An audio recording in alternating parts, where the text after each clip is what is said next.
Good morning বন্ধুরা। তো দেখো সকাল সকাল একদম বেরিয়ে পড়েছি। আর আমরা কিন্তু এসছি নন্দীগ্রামে। তো নন্দীগ্রামে আমার দেশের বাড়ি, মানে বাবার বাড়ি। তো এখানে এসছি, তোমাদের দাদা ভাইয়ের কিছুদিন ছুটি আছে, তাই ভাবলাম যে একটু ঘুরে আসা যাক। আর দেখো সকাল সকাল বেরিয়ে পড়েছি একটা জায়গায় যাওয়ার জন্য। কোথায় যাব সেটা জানতে হলে তোমাদের পুরো ব্লগটা দেখতে হবে। যদিও তোমরা টাইটেল থাম্বনেল দেখে হয়তো বুঝে গেছো যে কোথায় যাচ্ছি আজ, তবুও তোমাদেরকে পরে আমি বলে দিচ্ছি। আর দেখো বেরিয়েছি সকালে একদম, যেহেতু তার পাশে আমাদের পুকুরে মাছ এত সুন্দরভাবে খেলা করছিল, তাই তোমাদের সঙ্গে একটু শেয়ার করে নিলাম। আর দেখো আমি, তোমাদের দাদা ভাই আর আমার কাকুর মেয়ে তিনজনে যাব। আর দেখো আমরা নন্দীগ্রাম থেকে বাস ধরে এই যে স্টেশনে চলে এসেছি। তো চণ্ডীপুর স্টেশন। আর এখানে পাশে দেখো কাজ হচ্ছে, মাটির কাজ, তো সেটাও তোমাদের সঙ্গে একটু শেয়ার করে নিলাম।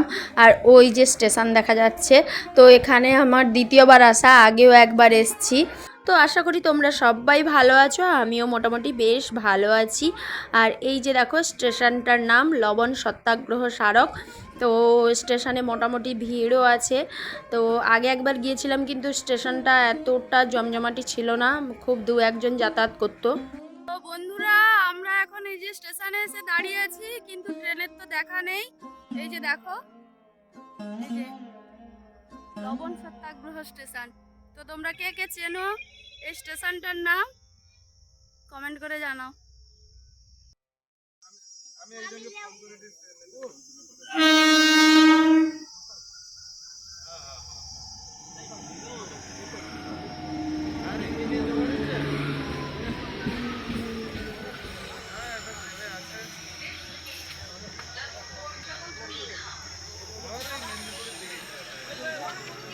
অনেকটা সময় অপেক্ষা করার পর ট্রেনটা যদিও এলো, কিন্তু এতটাই ভিড় যে বসা তো দূরে থাক, দাঁড়ানোর জায়গাটাও ঠিকঠাক পাচ্ছিলাম না।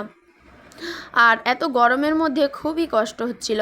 তো যাই হোক, এইভাবেই কিন্তু আমরা আমাদের গন্তব্যস্থলে পৌঁছে গেছি। তো ট্রেন থেকে নেমে গেছি। আর কতটা ভিড় তোমরা দেখতেই পারছো। তো আমরা ট্রেন থেকে নামতেই পারছিলাম না, আবার যাওয়ার জন্য লোকেরা যেন একদম হুড়োহুড়ি করছিল। আর আমরা এখন কোথায় এসেছি তোমরা হয়তো বুঝতে পারছো, আর যারা পারছো না তাদেরকে বলছি। তো আমরা কিন্তু দীঘাতে এসেছি।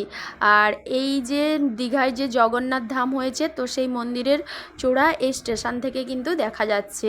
তো এই মন্দিরের উদ্দেশ্যেই আমরা এসেছি। আর দেখো আমরা এসে কিন্তু এই যে হোটেলটা বুক করেছি, এই হোটেলটা একদম মন্দিরের কাছাকাছি।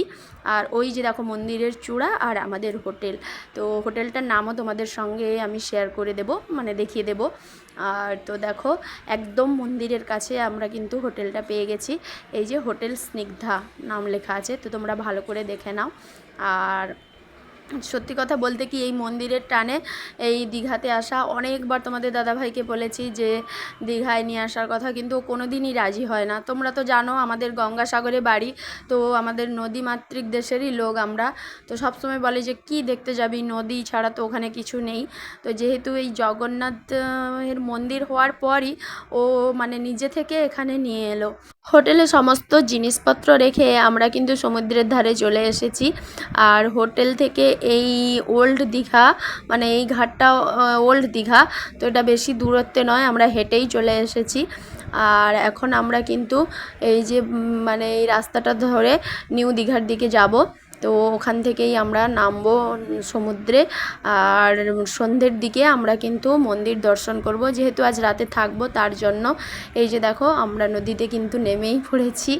তো কিছু কিছু জিনিসপত্র নিয়ে এসেছি, তো এগুলো কোথায় রাখবো প্রথমে ভেবে পাচ্ছিলাম না। তারপরে কিন্তু আমরা কিছু ফটো টটো তুলে তারপরে ফোন আর এই যে জুতো, ছাতা, এইগুলো কিন্তু আমরা একটা দোকানে রেখে দিয়েছিলাম।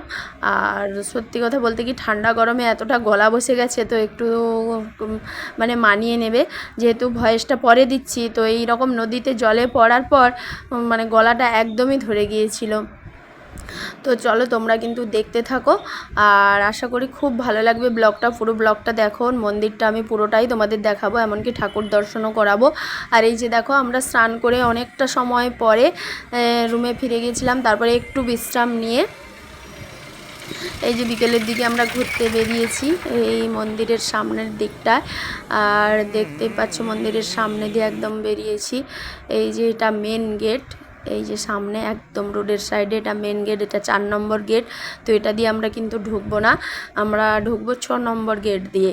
তো এটা তোমাদেরকে একটু দেখানোর জন্যই কিন্তু এসছি। তো 6 নম্বর গেটে ঢুকলে ওখানে জুতা রাখার ব্যবস্থা আছে, তারপর ওখান থেকে ডালাও নিতে পারো। তো এইগুলো এখনও ঠিকঠাকভাবে চালু হয়নি, আশা করি কিছুদিনের মধ্যে সব কিছুই একদম চালু হয়ে যাবে। তো এইটা কিন্তু একদম রোডের সাইডে, যারা বাসে আসবে তাদেরকে কিন্তু এই সামনেই একদম নামিয়ে দেবে। তো আমরা যেহেতু ট্রেনে এসেছি, আবার এখান থেকে ট্রেনের মানে স্টেশনটাও বেশি দূরত্বে নয়। আর আমরা কিন্তু রুম মানে আমাদের ওই কাণ্ডবাসটা থেকে আমরা দীঘা পর্যন্ত এসেছি 20 টাকা ভাড়া মাত্র।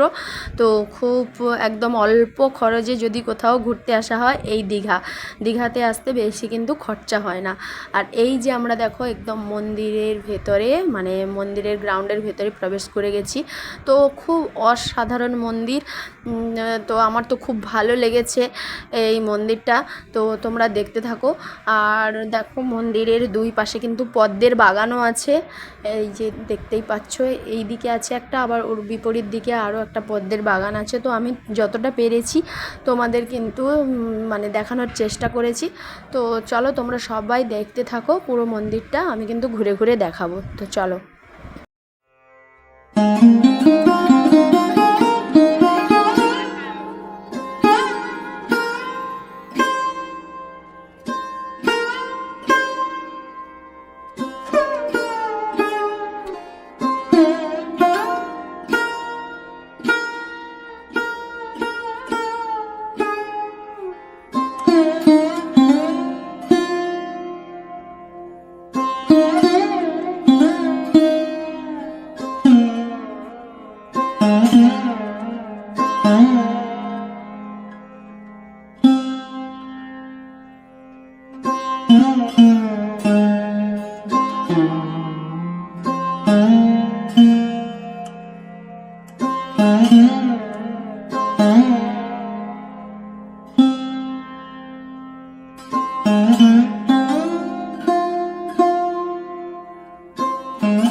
লাইন দেখ।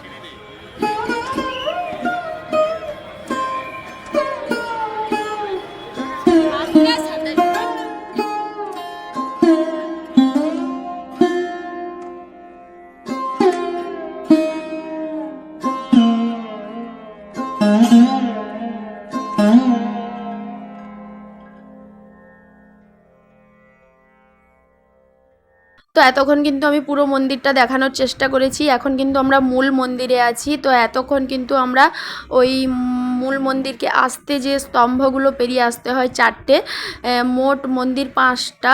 তো 4টে স্তম্ভ পেরিয়ে আমরা কিন্তু এখন এই যে মূল মন্দিরে প্রবেশ করেছি। এবারেই কিন্তু তোমরা জগন্নাথ ঠাকুরের দর্শন পাবে। তো মূল মন্দিরটা আরও খুব বড় জায়গা জুড়ে, দেখতেই পারছো। আর সুন্দরভাবে লাইটগুলো সেট করেছে, তো খুবই ভালো লাগছিল, কারুকার্যগুলো ভীষণ সুন্দর। তো এবারে দেখো আমি তোমাদের জগন্নাথ ঠাকুরের দর্শন করানোর চেষ্টা করছি।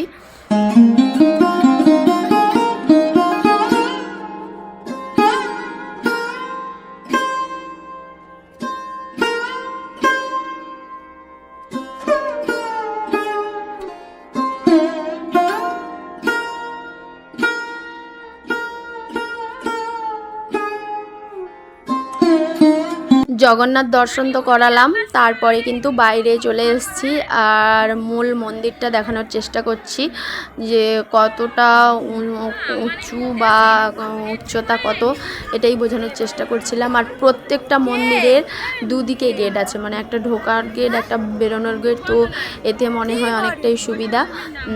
আর প্রত্যেকটা কারুকার্য দেখো নিপুণভাবে করা। আর তো আমাদের কিন্তু মন্দিরের ভেতরে বেশিক্ষণ থাকতে দেয়নি, পুলিশ আছে, তো ওরা সব বের করে দিচ্ছে। তো আমরা মন্দিরে ঠাকুর দর্শন করার পর আবার পুরো মন্দিরটা চারদিক দিয়ে প্রদক্ষিণ করে তারপরে বাইরে বেরিয়েছি। আর রাত্রি 8টায় কিন্তু মন্দির বন্ধ হয়ে যায়। তো সেইভাবে তোমরা যারা যাবে তো তাড়াতাড়ি ঢোকার চেষ্টা করবে সন্ধ্যার দিকে। আর চাঁদের আলোয় মন্দিরটা দেখো অসাধারণ লাগছে। তো আমার তো খুব ভালো লেগেছে মন্দিরটা, বারবার বলছি। তো তোমরা সময় করে একবার দেখে এসো, সত্যি ভালো লাগবে। আগে শুধু মানে সমুদ্র দেখতে সবাই দেখা যেত, কিন্তু এখন দুটোই জিনিস দেখতে পাবে, সমুদ্রের স্বাদও পাবে আবার এই মন্দিরের স্বাদও পাবে। আর চাঁদ উঠেছে দেখতেই পারছো মন্দিরের একদম উপরে, তো খুব সুন্দর লাগছিল। আর মন্দির থেকে বেরিয়ে কিন্তু আমরা চলে এসেছিলাম নিউ দীঘার কাছে যে মার্কেট আছে, ওই মার্কেটেই আমরা ঘুরতে চলে এসেছিলাম। আর সমুদ্রের ধারেও কিছুক্ষণ বসেছিলাম, তো সেগুলো আর তোমাদের সঙ্গে শেয়ার হয়নি। আর প্রচুর জিনিস এখানে উঠেছে, অনেক রকমের জিনিস। আর এই বাজার থেকে ঘুরে আমরা রুমে যাওয়ার পথে কিন্তু সমুদ্রের ধারে বসেছিলাম। আর এটা সকালের দিকে আমরা হোটেল ছেড়ে বেরিয়ে যাব। তো আমাদের হোটেলের সামনে এই অ্যাকোয়ারিয়ামটা দেখে আমার ভালো লাগছিল, তো তাই একটু তোমাদের সঙ্গে শেয়ার করে নিলাম। আর দেখো ভোরে আমরা কিন্তু বেরিয়ে যাচ্ছি। তো অনেক ভালো লাগা, অনেক ভালো স্মৃতি নিয়ে কিন্তু দীঘা থেকে ফিরছি। আর আমাদের রুমের একদম সামনে দেখতেই পাচ্ছ মন্দির, আমরা যেই হোটেলটা ভাড়া করেছিলাম তার একদম সামনে মন্দির। আমরা এখন একদম ভোরে মানে তোমার 6টার দিকে বেরিয়ে চলে এসেছি এই যে দীঘা স্টেশন। তো এবার বাড়ি যাওয়ার পালা। মন তো খুব খারাপ হচ্ছে, কিন্তু কিছু তো করার নেই। তো যতটুকু দেখার আমরা দেখেছি, মোটামুটি আনন্দও করেছি, ভালো লেগেছে। তো আর একবার আসার ইচ্ছে থাকলো, জানি না কবে আসতে পারবো, সম্ভবত হয়তো আর আসা হবে না, কারণ একবার দেখে গেলাম। আর তোমাদের দাদা ভাইয়ের তো ছুটিটা খুব কম, তো তার জন্য। আর এখন দেখো এই যে ট্রেনে উঠে পড়েছি। তো আজকের ব্লগটা এই পর্যন্তই। সবাই কিন্তু ভালো থেকো, সুস্থ থেকো। আর খুব গরম পড়েছে, নিজের খেয়াল রাখো। তো চলো, টাটা।